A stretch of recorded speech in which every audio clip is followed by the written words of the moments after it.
या फिर बाद में बीजेपी के रूप में, सियासी रूप में आज हैं, तो ये पुराना इनका एजेंडा रहा। मैं अपनी बात को आगे ले जाने से पहले अगर हम तारीख पर नजर डालेंगे तो तारीख में हमको ये मिलता है कि 28 अक्टूबर को 1931 को मोहनदास करमचंद गांधी ने भारत के मुसलमानों को तयफुन दिया था कि उनकी शरीयत में मुदाखलत नहीं की जाएगी।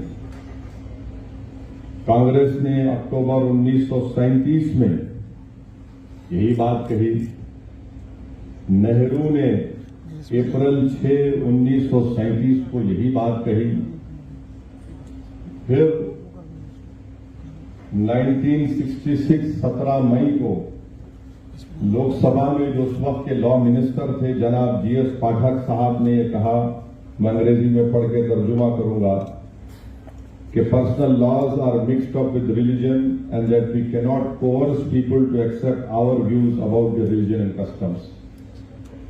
उन्होंने ये उस वक्त के पाठक साहब कानून के वजीर थे, मंत्री थे, उन्होंने लोकसभा में यह कहा 17 मई 1966 को कि पर्सनल लॉज मजहब के साथ जुड़े हुए हैं और हम यानी हुकूमत अवाम पर दबाव नहीं डाल सकती कि वो हुकूमत के सोच को, अपने मजहब और कस्टम को छोड़ दें, यानी अपनी हुकूमत की जो व्यूज हैं वो हुकूमत किसी को मजबूर नहीं कर सकती कि वो अपने मजहब को और अपने कस्टम को छोड़ दें। यही बात अगस्त 29, 1963 को उस वक्त के लॉ मिनिस्टर A.K. सेन ने भी कही थी। लोकसभा के अंदर खड़े होकर दो लॉ मिनिस्टर ने बात कही थी।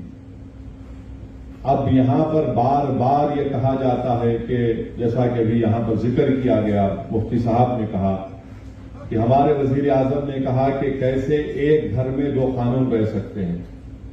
मैं इस बात का इकरार करता हूं कि भारत के प्रधानमंत्री सबसे ज्यादा पढ़े लिखे और हम सब थम्सअप हैं, मगर भारत के प्रधानमंत्री को शायद ये नहीं मालूम कि इस मुल्क में आज भी नॉर्थ ईस्ट में एक ऐसा स्टेट है जहां पर क्रिमिनल प्रोसीजर एक्ट अभी भी अप्लाई नहीं होता, सीआरपीसी अभी भी अप्लाई नहीं होता। इस मुल्क में आज भी ऐसे कवानीन है कि मुफ्ती इस्माइल साहब मालेगांव से निकलकर अरुणाचल प्रदेश नहीं जा सकते जब तक कि उनको परमिट नहीं दिया जाता। हमारे वतन अजीज में ये भी कानून है कि कोई भी औरंगाबाद से उठकर हिमाचल प्रदेश की एग्रीकल्चर जमीन नहीं खरीद सकता। हमारे मुल्क में हमने यह कानून बनाया कि अगर कोई बड़ा मल्टीनेशनल कंपनी होगा तो वो अगर उन किसी कंपनीज में कॉन्ट्रैक्ट पर इख्तलाफात हो गए तो हम उसका फैसला आर्बिट्रेशन के जरिए सिंगापुर में करेंगे। ये हमने कानूनी सहूलत दी कि अगर दो कंपनीज में झगड़ा होगा तो हम इसका फैसला सिंगापुर में करेंगे। अब देश के प्रधानमंत्री ये जानते हैं या नहीं जानते हैं मेरे को नहीं पता है, मगर ये मौजूद है। और नागालैंड और मिजोरम को तो हमने आईन में 371 का जिक्र कर दिया। अच्छा, फिर ये भी आप देख लीजिए कि ये इस मुल्क की खूबसूरती है कि यहां पर मुख्तलिफ किस्म के लोग रहते हैं। ये बोलना कि यकसा सिविल कोड जनसंघ और आरएसएस की शुरू से साजिश ये रही कि भारत की सबसे बड़ी अक़लियत मुसलमानों की एक मजहबी शनाख्त को खत्म कर दिया जाए। और मैं आज आपके दरमियान में खड़े होकर खुलकर कह रहा हूं कि बाज अगर हमारे जिम्मेदारों को मुस्लिम पर्सनल लॉ बोर्ड से इख्तलाफ है तो इख्तलाफ रखिए, मगर एक बात याद रखिए कि ये जो शरीयत application act 1937, dissolution of marriage act 1939 है, ये आपको इस बात की इजाजत देता है कि आप कुरान और सुन्नत के मुताबिक अपनी जिंदगी को गुजारें। अगर ये आपसे छीन लिया जाएगा तो फिर आपका नुकसान होगा इसमें। तो इसलिए इसको पर्सनल लॉ बोर्ड से अगर किसी व्यक्ति पर रखिए, मगर इससे ऊपर उठकर देखिए इसको आप। अच्छा, जब आईन बनाया जा रहा था, जब आईन बन रहा था, ये दोनों कानून को नहीं हटाया गया। 1937 के और 39 के कानून को नहीं हटाया गया था। आईन बन गया और ये कानून का हिस्सा भी बन गया। तो जो बात अंबेडकर और उस कमेटी में आईन बनाने वालों ने नहीं सोची, आज भारतीय जनता पार्टी सोच रही है। और मेरा मानना यह है कि मैंने शुरू से कहा और आज भी कह रहा हूं कि अंबेडकर से बड़ा संविधान को समझने वाला आज तक कोई पैदा नहीं हुआ, ना पैदा होगा। ये एक बात। अब जो अहम बात यह है कि ये बोला जाता है कि दुनिया में कहां पर है दो कानून, बताओ आप। तो हम उन लोगों को बताना चाह रहे हैं जो भारत के लोगों को बेवकूफ समझते हैं। इंग्लैंड में जाइए, आपने पढ़ा हो इंग्लैंड में। इंग्लैंड में दो क्रिमिनल लॉ है, एक स्कॉटलैंड का है, एक इंग्लैंड का है। क्या मुल्क कमजोर हो गया? फिर बोलते नहीं यहीं पर तुमको पर्सनल लॉ है। नहीं, गलत। पड़ोस में श्रीलंका है, वहां पर पर्सनल लॉ है, श्रीलंका में है। अच्छा, फिर आप दुनिया में बोलते कहां है बताओ। आपको जानकर हैरत होगी कि इजराइल में, इजराइल के जो इजरायली मुसलमान हैं, वहां के शहरी, उनको पर्सनल लॉ उनका है, उनका चलने की इजाजत है। फिर सिंगापुर में है। अब आप बताइए, फिर ये बार बार ये झूठ फैलाया जाता है कि नहीं सिर्फ भारत में इनकी तुष्टीकरण हो रही है। ये नहीं है। अब मैं आपके सामने जो बातें रखना चाह रहा हूं कि ये यूनिफॉर्म सिविल कोड से सबसे ज्यादा अगर तकलीफ होगी तो हमारे हिंदू भाइयों को होगी। और वो क्यों होगी मैं बताता हूं आपको। मैं कानून का हवाला देकर, क्योंकि बहुत सी बातें कही गई हैं, मैं कानून का हवाला देकर हमारे हिंदू भाइयों को और बहनों को पैगाम देना चाहता हूं कि आपको एक सहूलत दी गई है। हिंदू मैरिज एक्ट 1955 में सेक्शन 5, सबसेक्शन 4 और सबसेक्शन 5 में, उसमें यह कहा गया कि शादी उन लोगों में नहीं हो सकती जिनमें सपिंडा रिलेशनशिप हो। मगर आगे जाकर कहा गया, however there is an exception carved out if there is a custom or usage. यानी आप अगर आपके हिंदू भाइयों में है कि अगर उनके वालिद के 7 नस्लों में और मां की तरफ से 5 नस्लों में कोई रिश्तेदार है तो शादी नहीं होगी। मगर उसका एक्सेप्शन दे दिया, यानी उसका एक्सेप्शन उनको दे दिए। अब आप ये एक्सेप्शन खो देंगे, क्योंकि जब यूनिफॉर्म सिविल कोड अगर आएगा तो एक्सेप्शन कैसा मिलेगा आपको? अगर आपका कस्टम है तो फिर मेरा भी कस्टम है, याद रखिए आप। तो यकसानियत कैसा होगा? अगर पैदा करना है तो कैसा होगा? ये आपका नुकसान होगा। दूसरा सेक्शन 7 है ceremonies of Hindu marriage act का, कि आप अपनी शादी अपने कस्टमरी राइट्स के तहत, यानी आपके जो रिवायती हैं उसके तहत आप करें। यूसीसी आएगा तो सेक्शन 7 चला जाएगा। सेक्शन 29 सेविंग्स का क्लॉज है, वो चला जाएगा। और सेक्शन 2 सबसेक्शन 2 है जो शेड्यूल्ड ट्राइब्स को एग्जाम करता है। उनको ये कहा जाता है कि उसमें कहा गया कि Hindu marriage act scheduled tribes पर अप्लाई नहीं होगा, तो फिर ये हमारे शेड्यूल्ड ट्राइब भाइयों का भी नुकसान होगा। फिर सेक्शन 3 का डेफिनेशन है जिसमें ये बताया गया कि कस्टम एंड यूसेज क्या है, वो आपसे चला जाएगा हमारे हिंदू भाइयों से। और तमिलनाडु के हमारे हिंदू भाइयों को मैं कहना चाहूंगा कि Hindu marriage Tamil Nadu amendment act 1967, इसमें अंग्रेजी में पढ़ता हूं, सेक्शन 7 उसमें डाला गया 1955 के कानून में क्या कहा गया, introduce a special provision regarding Suyamariyathai and Seerthiruthaa marriages, और उनके जो कस्टमरी रिचुअल्स हैं उसके तहत करेंगे। अब जब यूनिफॉर्म सिविल कोड लाया जाएगा तो आप इस चीज से महरूम हो जाएंगे तमिलनाडु में। फिर हिंदू सक्सेशन एक्ट पर आ जाइए आप। हिंदू सक्सेशन एक्ट ये कहता है कि सेक्शन 5, ये देखिए सेक्शन 5 आप लूज कर देंगे।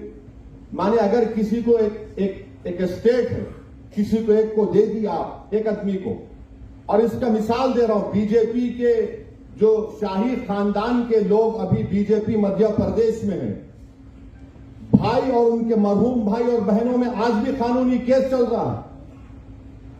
नाम लूंगा तो फिर मीडिया वाले 6 बजे से मेरा निकाह शुरू करेंगे, तो अक्लमंद को इशारा काफी है। तो ये कानून अगर आप यूसीसी आएगा तो हिंदू सक्सेशन एक्ट 1956 का सेक्शन 5 चला जाएगा आपका। और फिर आप आ जाइए section 6 devolution of interest in को पर्सनरी प्रॉपर्टी, ये भी गायब हो जाएगा। इससे नुकसान हमारे हिंदू भाइयों को होगा। क्यों होगा? क्योंकि जॉइंट हिंदू फैमिली में को पार्सनरी है वो ज्यादातर मिताक्षरा कानून पर है। अब मुसलमानों को समझने की जरूरत है कि हमारे हिंदू भाइयों में 2 स्कूल ऑफ थॉट है, एक दया भागा है, एक मिताक्षरा है। तो अब ये होगा तो फिर ये मिताक्षरा के स्कूल ऑफ थॉट से आप लोग महरूम हो जाएंगे। और फिर हिंदू अनडिवाइडेड फैमिली, यानी अगर कोई हमारे हिंदू भाई को सहूलत दी गई है सिवाय सिर्फ हिंदू भाइयों को कि वो अगर कोई बिजनेस शुरू करे, कारोबार, अगर हिंदू अनडिवाइडेड फैमिली में उनको टैक्स से रिबेट मिलता है इनकम टैक्स में। और अगर यूसीसी आएगा तो हमारे हिंदू भाइयों को 2015 का इनकम टैक्स का ये रिकॉर्ड बताता है कि 3065 करोड़ रुपया उनको टैक्स रिबेट मिला। अब ये कैसा रहेगा फिर यूसीसी में? ये हमारे हिंदू भाइयों को सोचना पड़ेगा। फिर आप आ जाइए सेक्शन 2 है उनका, सबसेक्शन 2 है, सेक्शन 3 है। अच्छा, हिंदू माइनॉरिटी गार्डियनशिप एक्ट है, सेक्शन 6 चला जाएगा। सेक्शन 6 चला जाएगा हिंदू माइनर के ताल्लुक से। फिर Hindu adoption and maintenance act 1956 है, उसमें एक बात कही गई कि अगर आप किसी को एडॉप्ट करना चाहते हैं, गोद लेना चाहते हैं, तो कानून तो यह है कि आप किसी को गोद लेंगे जो जिससे शादी नहीं हुई। मगर यहां पर हिंदू भाइयों को एक एग्जेम्पशन दिया गया कि अगर आपका कस्टम है कि वहां पर किसी की शादी भी हो जाती तब भी आप उसको गोद ले सकते हैं, ये आप इससे महरूम हो जाएंगे। और 15 साल से ज्यादा भी है, अगर कस्टम है तो आप ले सकते हैं, आप उससे भी महरूम हो जाएंगे। तो ये बात समझने की जरूरत है। और अगर आरएसएस ये समझ रही है कि मुल्ला जी को निशाना बनाएंगे, तो भाई साहब आप हमारे नाम पे किसी और का नुकसान कर रहे हैं आप। और आप ये मत समझिए कि ये बातें सब नहीं निकलेंगी। आज निकल चुकी हैं, कल भी निकलेंगी। अब हमारे सिख भाई यहां पर बुजुर्ग बैठे हैं, उन्होंने अपनी तकरीर में अपने गुरु का फारसी शेर पढ़ा। मैं उनको आपको बताना चाह रहा हूं सर, इसमें आपका कैसे नुकसान होगा सिखों का। आपके पास 2012 में आनंद मैरिज एक्ट लाया गया।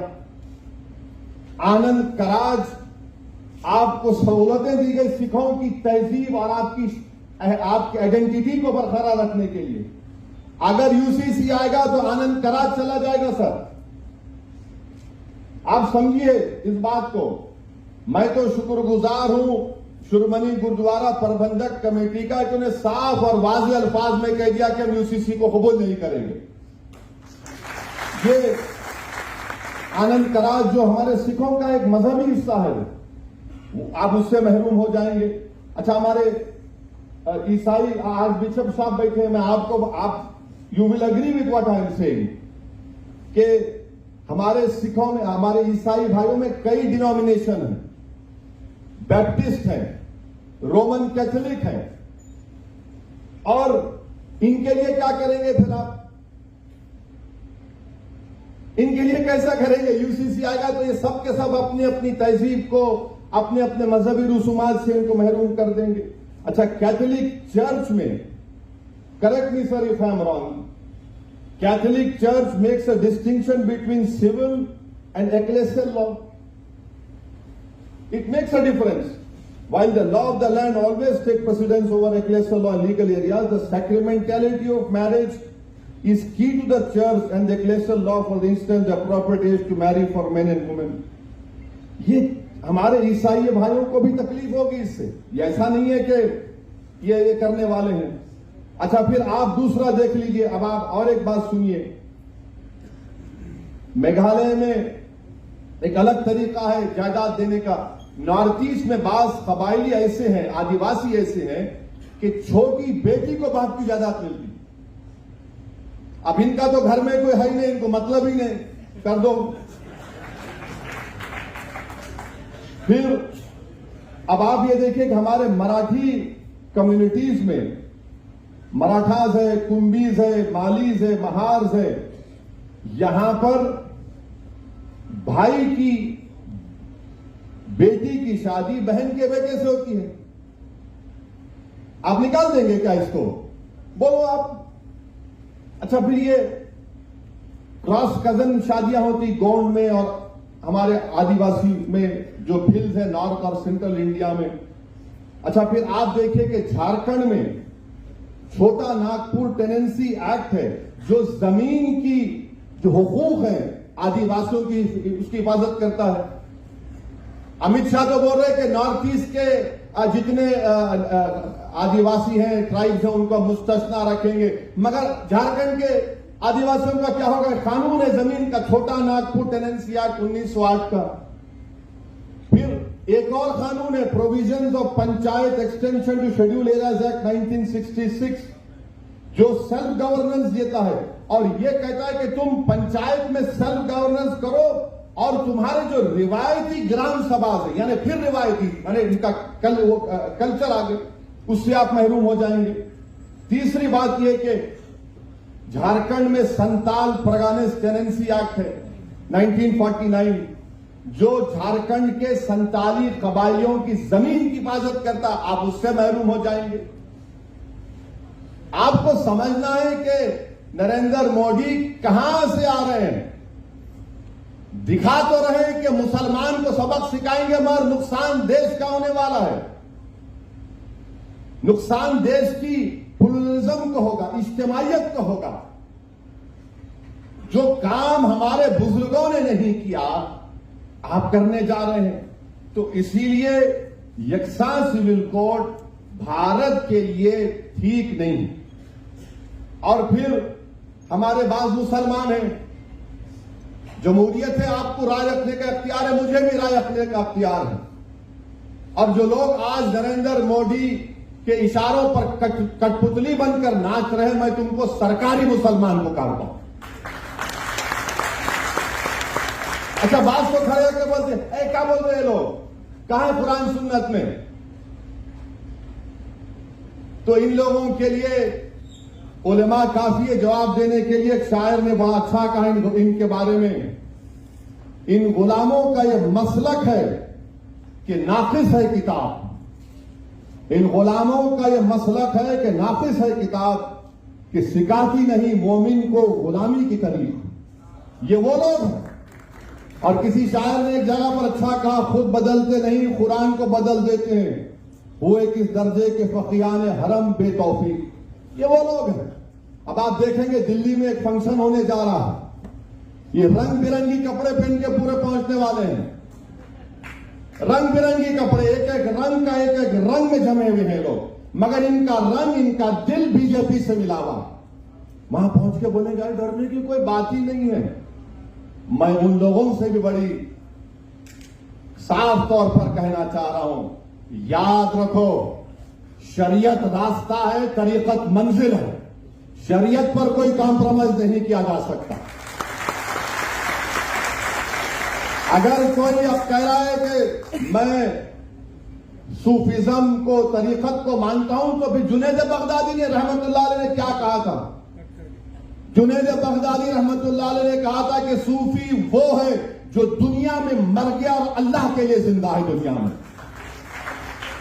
अब ये लोग, अब दिल्ली में होने जा रहा है एक प्रोग्राम, ये सरकारी मुसलमानों का, ये पूरे बैठेंगे और कोई फिक्र की बात नहीं है। अरे तुम इतने बड़े बड़े आस्थानों से आते हो, तुम इतनी बड़े बड़े औलिया अल्लाह के आस्थानों से आते हो, अरे बादशाहों के महल वीरान हो गए, बर्बाद हो गए, मगर वो आस्थानें आज भी आबाद है। क्यों आबाद है? क्योंकि वो जो लोग थे उन्होंने दुनिया को तर्क किया, अल्लाह की मोहब्बत को सामने रखा, रसूल अल्लाह सल्लल्लाहु अलैहि वसल्लम से ढूंढकर हर चीज से ज्यादा मोहब्बत की, क्योंकि आज दुनिया उनको याद रखती है।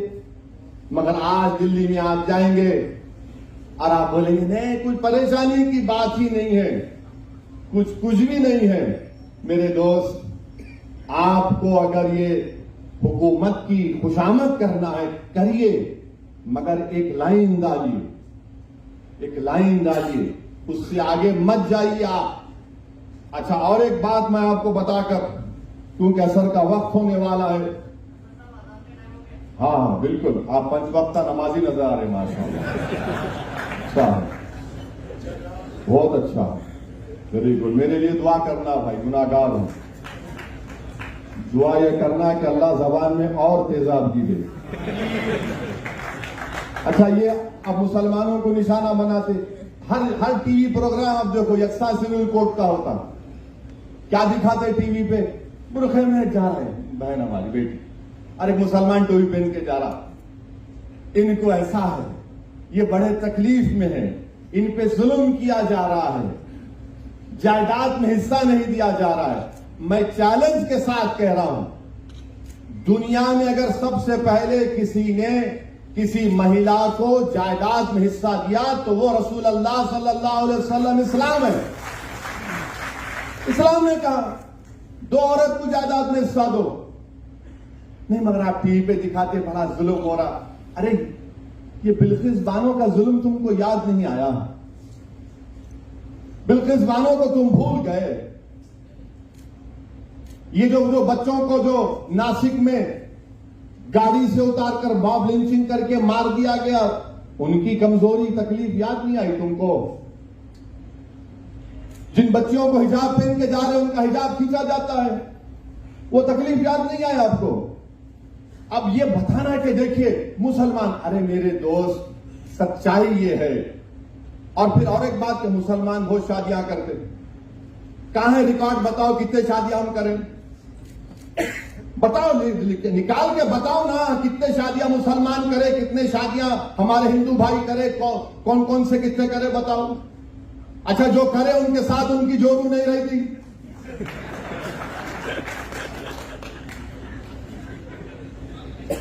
और आपको मालूम रिकॉर्ड है गवर्नमेंट ऑफ इंडिया का, ये आप उठाकर पढ़ो, आप एक अंग्रेजी अखबार है टाइम्स ऑफ इंडिया, 28 जुलाई 2022 का।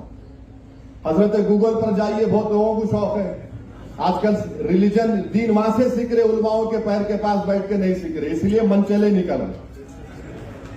तो 28 जुलाई 2022 का टाइम्स ऑफ इंडिया ये कहता है कि 2 बीवियां 1.9 मुसलमान में है, ये 2019 का डेटा है, हिंदू भाइयों में 1.3 है और दीगर कौमों में 1.6 है।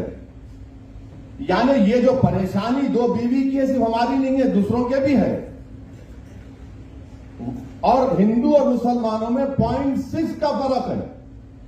अब आप बोलेंगे कि भाई अब बताओ, फर्क बताओ, 100 दिन ओवैसी मुसलमान की दूसरी बीवी रही और दूसरों की दूसरी बीवी रही, तो क्या फर्क है? फर्क यह है कि वो मेरी बीवी है और दूसरों में बीवी नहीं है। फर्क यह है कि उसको मेंटेनेंस मिलता, फर्क यह है कि उसको अपने रहने के लिए घर मिलता, यह फर्क है। अच्छा, फिर आप बोलेंगे कि हमने मुल्क में कानून बना दिया, चाइल्ड मैरिज एक्ट बना दिया। बिल्कुल बनाया, मगर क्या यह सच नहीं है कि चाइल्ड मैरिज एक्ट में 84% चाइल्ड मैरिज होती है हमारे हिंदू भाइयों की? कानून तो आप बना दिए। अच्छा, ऊपर से और एक बात देखो, जब चाइल्ड मैरिज हो जाती है, मैरिज खत्म नहीं होती, वॉइड होती है, वॉइड होती है। यही तो हम बता रहे हैं। हम ये नहीं कह रहे कि मुसलमानों में कमजोरियां नहीं है, यकीनन जहेज की लानत है जैसा सब जगह पर है, यकीनन हमारे बहनों को बच्चों को और उठाना है जैसा कि सब जगह पर है, मगर आपको सिर्फ इस बात की फिक्र है, आप हमारी शनाख्त को हमसे छीनना चाहते हैं, और कुछ नहीं है आपका। रिजर्वेशन आप नहीं देना चाहते, नहीं मजहब के नाम पे नहीं देते, मगर मजहब छीन के हमको ताकतवर बनाना चाहेंगे आप। रिजर्वेशन तो महाराष्ट्र में नहीं देंगे, नहीं मजहब के नाम पे नहीं दे सकते, मगर हम मजहब की शनाख्त छीन के तुमको ताकतवर बनाएंगे। ये कौन सी मिसाल है बताइए आप। और फिर आप ये भी देख लीजिए कि 2000 से 2019 तक फीमेल इन्फेंटिसाइड, यानी अगर किसी खातून के पेट में मालूम हो जाए कि बेटी है, तो 2000 से लेकर 2019 तक 86% बच्चियां मिसिंग हैं। यानी उत्तराखंड की जितनी आबादी है, करीब उतनी आबादी उतने बच्चियां मिसिंग है। कौन जिम्मेदार है उसका बोलो आप? कानून तो हम बना दिए। अच्छा, सेक्स रेशियो आप देखो मुसलमानों का दूसरे रिलीजन के साथ, सबसे अच्छा सेक्स रेशियो मुसलमानों का है। तो ये चीजें हमको आपको समझने की जरूरत है। मध्य प्रदेश में हमारे आदिवासी, शहरी आदिवासी खड़े हुए वो। अच्छा, मैं चाहूंगा कि देवेंद्र फडणवीस जरा महाराष्ट्र के ट्राइबल एरिया में जाके बात करें यूसीसी की। शिंदे चले जाए, अब तो 3 in 1 हो गए, अजीत पवार भी चले जाए। महाराष्ट्र के आदिवासी एरिया में जाके बोले हम लाएंगे, देखो क्या नतीजा निकलता वहां पे। करो, छत्तीसगढ़ में जाके बोलो, अब इलेक्शन है 3-4 महीने में। राजस्थान के कबायलियों को बोलो, आप आदिवासियों को। हम यही बताना चाह रहे हैं कि ये जो भारत की खूबसूरती जिसका जिक्र इम्तियाज जलील साहब ने किया, यही खूबसूरती है भारत की। बार बार बोलते अमेरिका में ऐसा है कि अमेरिका में, अरे अमेरिका में ये कल्चर है। अमेरिका में इतने कल 2000 से 3000 कितने कल्चर है? नहीं है। अच्छा, अमेरिका में हर स्टेट में उसका अलग कानून है, मगर फिर भी अमेरिका ताकतवर है। या उल्टा बोलते, भारत के वजीर आजम बोले कि एक मुल्क में, एक घर में 2 कानून कैसा रहेंगे। तो ये बातें इसको समझने की जरूरत है। और अगर नहीं समझेंगे तो फिर आप मुल्क को कमजोर करना चाहते हैं। और फिर किसी एक टीवी चैनल पे बोले कि हम एक सर्वे करें, 8000 औरतों का सर्वे करें। अरे दीवाने, मुस्लिम पर्सनल लॉ बोर्ड ने 4,80,00,000 लोगों का सर्वे ओपिनियन लेके सीडी में 21 लॉ कमीशन को दिया, और तुम 8,000 की बात कर रहे हो। उस 4,80,00,000 में आधे हमारी बहनें हैं, बेटियां हैं, जिन्होंने रद्द किया कि हमको यकसा सिविल कोड नहीं चाहिए। अब आप बता रहे हैं। तो ये मकसद एक ही है कि भारत के इस खूबसूरती को हमेशा के लिए प्लूरलिज्म खत्म करके रख दिया जाए। भारत के वजीर आजम क्या बोलते हैं कि एक भारत एक इलेक्शन, एक भारत एक टैक्स, एक भारत एक कल्चर, एक भारत एक मजहब, एक भारत एक शनाख्त। अब हद ये हो गई कि रुके नहीं, उन्होंने बोले ने एक भारत एक फर्टिलाइजर। अरे कैसा एक फर्टिलाइजर हो सकता है मेरे बताइए आप? अरे बोले जा रहे हैं, बके जा रहा हूं जुनू में क्या क्या, और सामने बता रहे हैं मुल्ला जी को मुसलमान को इनको हम सबक सिखा नहीं, आप सबका नुकसान करने वाले हैं। तो इसीलिए हम तमाम को, और खास तौर से हमारे हिंदू भाई बहनों को समझना पड़ेगा कि आपका कितना बड़ा नुकसान होने जा रहा है। आप किस चीज से महरूम हो जाएंगे। और ये बार बार ये जो दुम छल्ले हैं, अरे क्या होता मियां, क्या दीन खत्म हो जाता? अरे दीवाने, दीन खत्म होने के लिए नहीं आया, दीन सुबह कयामत तक रहेगा। दुनिया उस वक्त खत्म होगी जब कलमा बोलने वाला नहीं रहेगा, जब दुनिया खत्म होगी। मगर मैं ये दीन की बात नहीं कर रहा हूं, मैं मुल्क की, आइन की, दलितों की, आदिवासी की, क्रिश्चियन की, हिंदू भाइयों की, सबकी बात कर रहा हूं, देश के हित में बात कर रहा हूं। मगर इसको चेंज कर देते। अब हमारे मीडिया वाले भी सोच रहे होंगे कि अब कहां से इसको पकड़ना। नहीं पकड़ सकते आप। कहां से पकड़ते पकड़ो आप। कोई कैरम बोर्ड है, क्वीन को कब गिराएंगे, किंग को कब गिराएंगे। मुल्क है भाई, मुल्क को चलाना है। ये भारत है, 130 करोड़ का देश है। इसको आप 2 मिनट नूडल के साथ नहीं चला सकते। लाए नूडल खरीदे, 5 मिनट बनाए, अम्मा देखा, बच्चे को खा, बच्चा खाता बैठ के। ये ऐसा नहीं है भारत में। 130 करोड़ का देश है। यहां पर हमा किस्म के लोग हैं, हमा किस्म के रंग के लोग हैं, हमा किस्म के सोच के लोग हैं। इसीलिए तो हमारे बुजुर्गों ने तो अंग्रेजों से खिलाफ लड़ा था कि इस मुल्क को ऐसा रखेंगे हम। और मैं अपनी बात को खत्म करूंगा इस बात पर, 2 बात पर खत्म करूंगा कि जो हमारा 21वां लॉ कमीशन था, चौहान साहब ने क्या कहा था कि cultural diversity cannot be compromise to the extent that our urge for uniformity itself becomes a reason for threat to the territorial integrity of the nation. Justice Chauhan साहब 21वीं लॉ कमीशन के चेयरमैन थे, उन्होंने कहा कि कल्चरल जो diversity है उस मुल्क की, जो खूबसूरती है, उसको कॉम्प्रोमाइज इस हद तक नहीं किया जा सकता यूनिफॉर्मिटी के नाम पर कि ये हमारे भारत की टेरिटोरियल इंटीग्रिटी के लिए खतरा बन जाए। ये सुप्रीम कोर्ट का जज कह रहा है, बीएस चौहान साहब कह रहे हैं। और फिर बाबा साहेब अंबेडकर ने क्या कहा था? बाबा साहेब अंबेडकर ने यह कहा था, बाबा साहेब अंबेडकर ने कहा था, कब कहा था वो भी बोल रहा हूं, 2 दिसंबर 1948 को बाबा साहेब अंबेडकर ने कहा था, It is therefore quite impossible for anyone to conceive that the personal law shall be excluded from the jurisdiction of the state. Having said that, I should also like to point out that all the state is claiming in this matter is a power to legislate. और आप देखिए यहां पर बाबा साहेब ने क्या कहा, There is no obligation upon the state to do away with personal laws. यानी state के ऊपर ये कोई ऑब्लिगेशन नहीं है कि पर्सनल लॉ को हटा दे।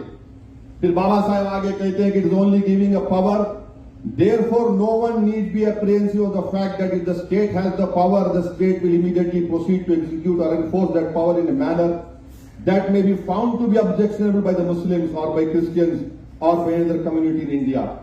फिर बाबा साहेब कहते हैं, वी मस्ट ऑल रिमेंबर, सबको इस बात को याद रखना है, बशमूल मुसलमानों को। माने बाबा साहेब कह रहे हैं, अंदर पार्लियामेंट में जब आइन बनाया जा रहा था, including members of Muslim community who spoke on this subject, that though one can appreciate their feelings very well, that sovereignty is always limited, no matter even if you assert that it is unlimited, because sovereignty in the exercise of that power must reconcile itself to the sentiments of different communities. No government can exercise its power in such a manner as to provoke the Muslim to rise in rebellion. ये बाबा साहिब ने कहा कि कोई भी हुकूमत अपने अख्तियारात को इस तरह से अगर इस्तेमाल करेगी कि मुसलमानों को प्रोवोक करे कि वो रोडों पर निकल कर आए, रेबेलियन करे। ये बाबा साहेब अंबेडकर ने कहा। और क्या कहा बाद में बाबा साहेब ने, I think it would be a mad government if it did so.